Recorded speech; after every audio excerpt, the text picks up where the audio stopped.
राम राम सभी भाइयों ने। और आपका एक बार फिर स्वागत है वत्स केमिस्ट्री क्लासेस में। हमने अपनी पिछली वीडियो में केमिकल रिएक्शंस के बारे में डिस्कस किया था और आज एक बार फिर हम अपनी नेक्स्ट टॉपिक और न्यू टॉपिक के साथ हम हाजिर हुए हैं। आज का जो हमारा टॉपिक है वो आप लोगों को दिखाई दे रहा होगा। आज का टॉपिक है एंडोथर्मिक एंड एक्सोथर्मिक रिएक्शन। अब ये एंडोथर्मिक और एक्सोथर्मिक रिएक्शन होती क्या, हम इसी टॉपिक के बारे में हम डिस्कस करेंगे। देखिए, एंडोथर्मिक और एक्सोथर्मिक रिएक्शन होती क्या है। एंडोथर्मिक रिएक्शन को कहा जाता है ऊष्माशोषी और एक्सोथर्मिक को कहा जाता है ऊष्माक्षेपी रिएक्शन। तो हमारा पहला जो टॉपिक है, फर्स्ट जो पॉइंट है वो है एंडोथर्मिक, जिसे ऊष्माशोषी कहा जाता है, और दूसरा होगा हमारे इसी में ही ऊष्माक्षेपी रिएक्शन। तो हम अपना टॉपिक शुरू करते हैं और टॉपिक में क्या कहा जाता है, पॉइंट नंबर 1 से स्टार्ट करते हैं कि ऊष्माशोषी और ऊष्माक्षेपी किसे कहते हैं। तो topic number 1, point number 1 endothermic. Endothermic मतलब ऊष्माशोषी।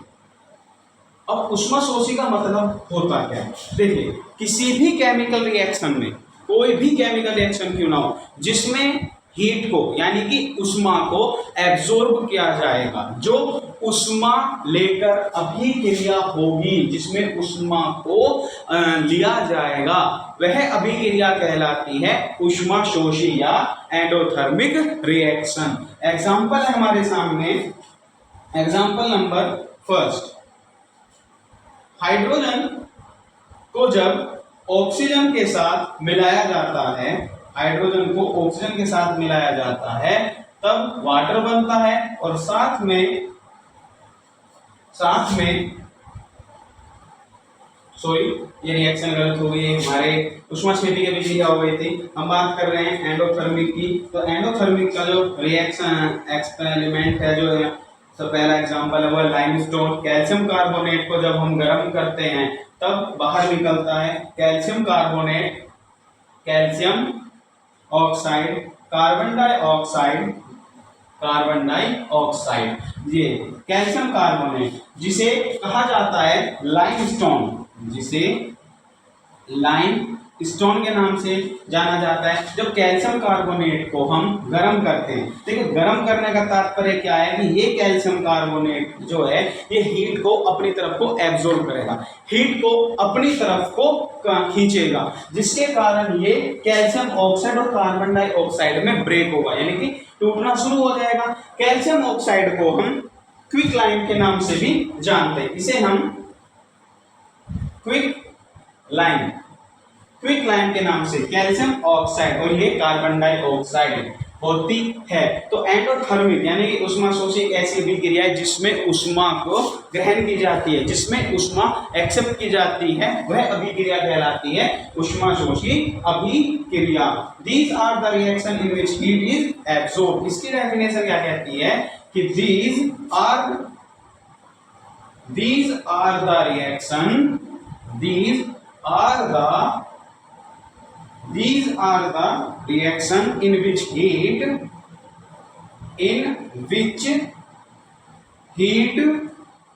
is absorbed, जो उष्मा को एब्जॉर्ब करता है, वह अभिक्रिया जो उष्मा को शोषित करती है, खींचती है, वह अभिक्रिया कहलाती है एंडोथर्मिक, जिसे ऊष्माशोषी अभिक्रिया भी कहा जाता है।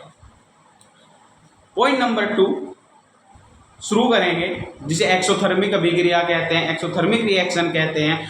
आप इसे नोट कर सकते हैं। हमारा जो नेक्स्ट टॉपिक है वो है हमारा एक्सोथर्मिक रिएक्शन। आप लोगों ने इस अभिक्रिया को नोट कर लिया होगा। नेक्स्ट पॉइंट,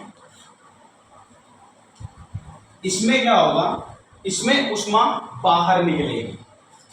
एंड एक्सोथर्मिक, ये ऊष्माशोषी, इसमें उष्मा को खींचा जा रहा था, उष्मा हीट को एब्जॉर्ब कर रहा था, और ये एक्सोथर्मिक, इसमें उष्मा बाहर निकलेगी। जैसे हम गर्म पानी कर देते हैं और हीट बाहर निकलती है, तो कहानी इसके अंदर ऐसी ही होती है। तो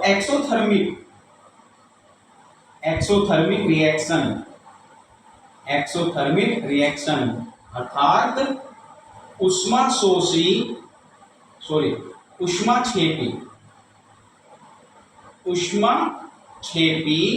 अभिक्रिया। ऊष्माक्षेपी अभिक्रिया कौन सी अभिक्रिया? वह अभिक्रिया जब या जिस अभिक्रिया के दौरान ऊष्मा का उत्सर्जन होता है, ऊष्मा बाहर निकलती है, वह अभिक्रिया ऊष्माक्षेपी अभिक्रिया कहलाती है। कैसे? एग्जाम्पल, हाइड्रोजन को ऑक्सीजन के साथ अभिक्रिया कराई तब बनता है वाटर। तब क्या बनता है? वाटर, और बाहर निकलती है हीट। ये फर्स्ट एग्जाम्पल था। तो एक्सोथर्मिक अभिक्रिया क्या होती है? वह अभिक्रिया जब अभिक्रिया के दौरान ऊष्मा बाहर निकलती है तब वह अभिक्रिया एक्सोथर्मिक अभिक्रिया कहलाती है। दूसरा एग्जाम्पल है, जब मीथेन गैस को ऑक्सीजन की प्रेजेंटेशन में जलाया जाता है, ऑक्सीजन की प्रेजेंटेशन में जलाया जाता है, तब कार्बन डाइऑक्साइड और वाटर प्लस हीट बाहर निकलती है। जब मीथेन गैस को ऑक्सीजन की प्रेजेंटेशन में जलाया जाता है तो कार्बन डाइऑक्साइड, वाटर और हीट बाहर निकलते हैं। तो आगे इसमें क्या है कि point number 1, these are the reaction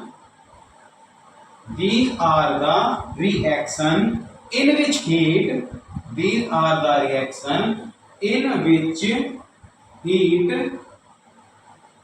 is evolved।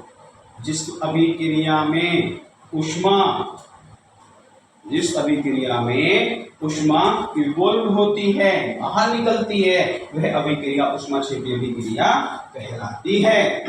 Point number 2, all combustion, जितना भी हम कोई सी अभिक्रिया, वह अभिक्रिया जिसमें ऊष्मा बाहर निकलती है, या जिससे भी कागज, एग्जाम्पल, कागज को जलाएंगे तो हीट बाहर निकलेगी, पानी को गर्म करते हैं तो उससे ऊष्मा बाहर निकलती है, तो वह अभिक्रिया जिसमें ऊष्मा बाहर निकलेगी वह अभिक्रिया हमारी एक्सोथर्मिक या ऊष्माक्षेपी अभिक्रिया कहलाती है।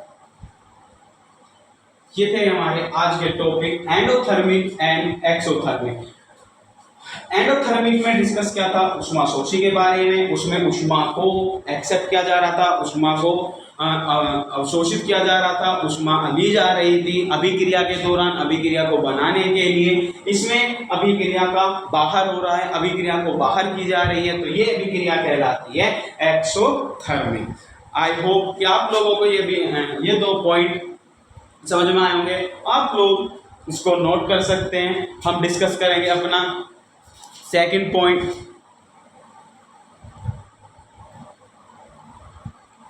सेकंड पॉइंट जो हमारा होने वाला है वो है कोरिजन, जिसे संक्षारण भी कहते हैं।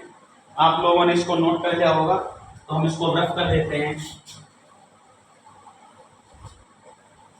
हमारा जो टॉपिक है नेक्स्ट वो है संक्षारण अर्थात कोरिजन। अभी कोरिजन होता क्या है?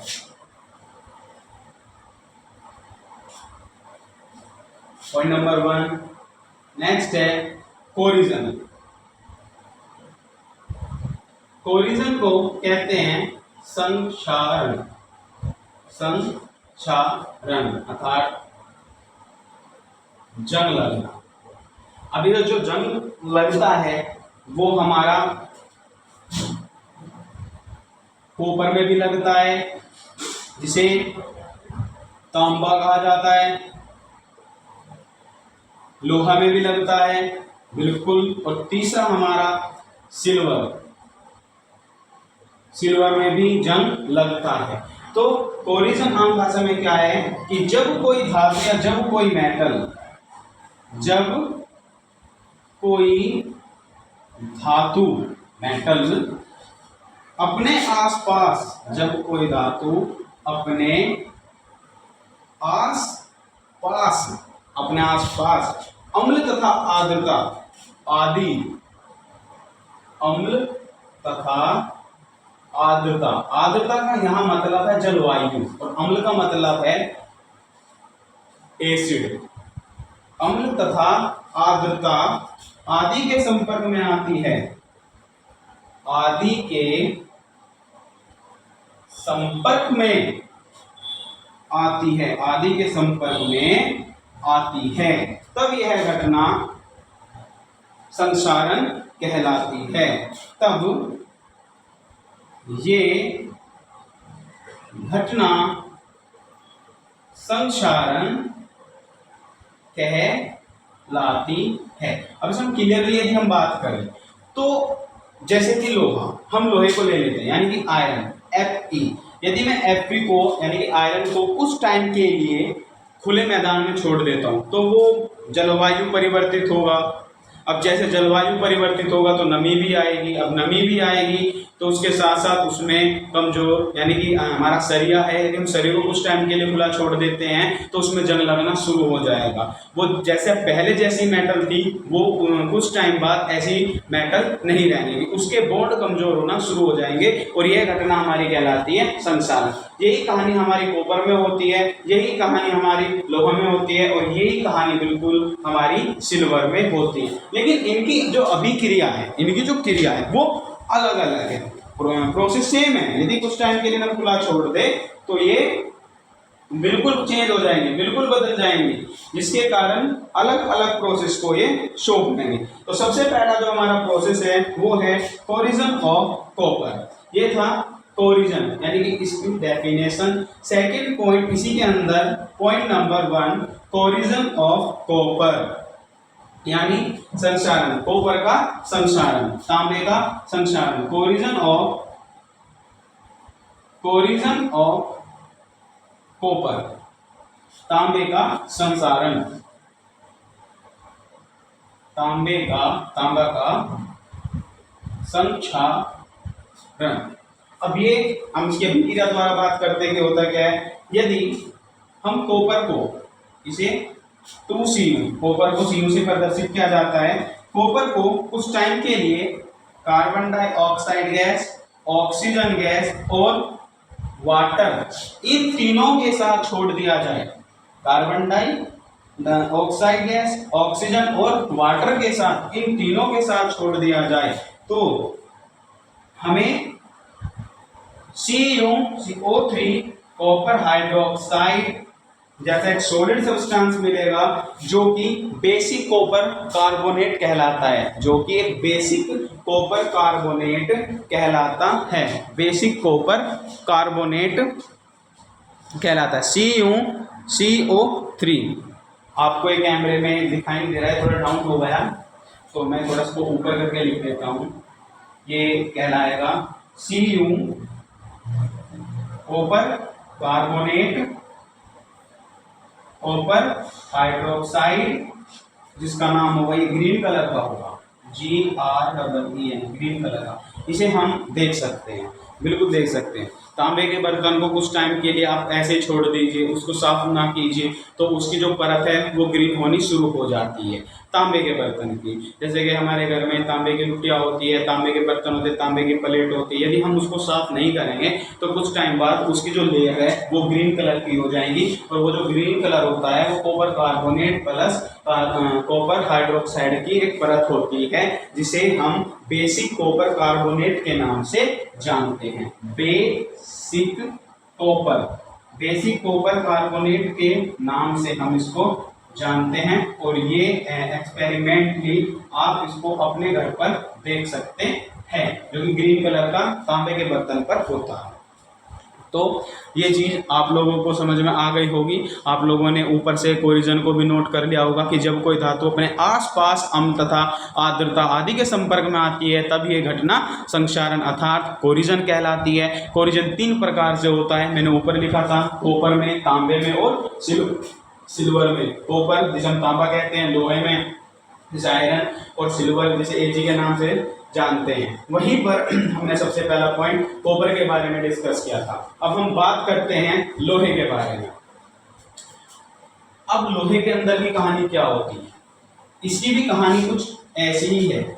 जैसा यदि हम इसको कुछ टाइम के लिए खुला छोड़ देते हैं तो नमी के कारण इसमें भी जंग लगना शुरू हो जाएगा। रस्टिंग कोरिजन ऑफ आयरन या रस्टिंग जिसे बोलते हैं, corrosion of iron, corrosion of iron, corrosion of iron, संक्षारण, या इसे लिख सकते हैं आयरन, आयरन का संक्षारण, रस्टिंग,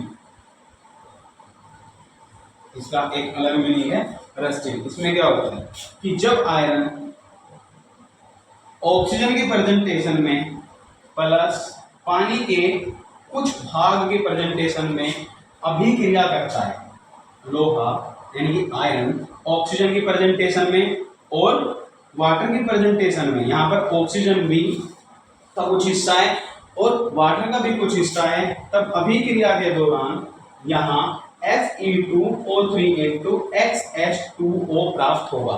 Fe2 जिसे हाइड्रेट फेरिक ऑक्साइड बोलते हैं, इसका नाम होगा हाइड्रेट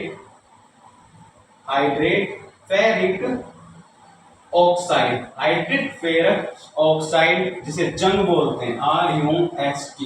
और एक नंबर में यूपी बोर्ड के अंदर और सीबीएसई बोर्ड के अंदर MCQ टाइप में पूछ लिया जाता है फॉर्मूला ऑफ रस्टिंग का, जिसे हम हाइड्रेट फेरिक ऑक्साइड के नाम से जानते हैं। ये फेरिक ऑक्साइड ही जो आता है किसके कारण, ऑक्सीजन यानी कि नमी और वाटर की प्रेजेंटेशन के कारण ये भूरे रंग का होता है, जिसे हम जंग बोलते हैं। और ये कब लगता है, जब आयरन कुछ टाइम के लिए ऑक्सीजन और पानी के संपर्क में आ जाए। तो ये था कोरिजन ऑफ आयरन का। इसके बाद बात करते हैं कोरिजन ऑफ सिल्वर का। तो कोरिजन ऑफ सिल्वर की कहानी क्या कहती है, देखिए कोरिजन ऑफ सिल्वर, सिल्वर यानी कि चांदी के, सिल्वर के तार जो होते हैं उस पे भी ब्लैक ब्लैक एक कार्बन आ जाता है, तो वही घटना हमारे कोरिजन ऑफ सिल्वर कहलाती है। Corrosion of silver, corrosion of silver, इसका सिल्वर का संक्षारण। और ये सिल्वर का संक्षारण होता कैसे, कहानी सेम है, सिल्वर को इसका थोड़ा बिल्कुल अलग है, थोड़ा सा देखिए। सिल्वर की अभिक्रिया हाइड्रोजन सल्फाइड की प्रेजेंटेशन में चेंज होती है। सिल्वर के तो तार होते हैं, सिल्वर के बर्तन भी होते हैं, यदि कुछ टाइम के लिए उसमें एयर मिल जाए और एयर में कौन सा hydrogen sulphide in air, hydrogen sulphide की मिली हुई कोई एयर उसको मिल जाए, तब ये कलर में चेंज हो जाएगा और ये मिलेगा सिल्वर सल्फाइड, जो कि ब्लैक कलर का होता है और वहां से बाहर होती है, रिमूव होती है हाइड्रोजन गैस। इसे हम देख सकते हैं सिल्वर के तार पर जो ब्लैक चीजें होती हैं वो हमारा सिल्वर सल्फाइड होता है, सिल्वर सल्फाइड। और ये सिल्वर सल्फाइड इसको बोलते हैं सिल्वर सल्फाइड, सिल्वर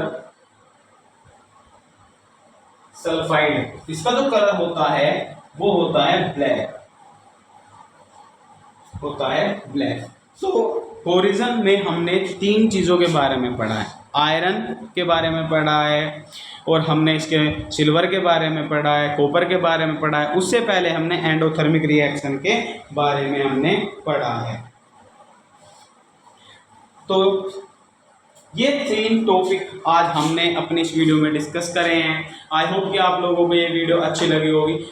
मिलते हैं आपसे एक नए टॉपिक और नए पॉइंट के साथ अपनी नेक्स्ट वीडियो में। तब तक के लिए धन्यवाद, राम राम।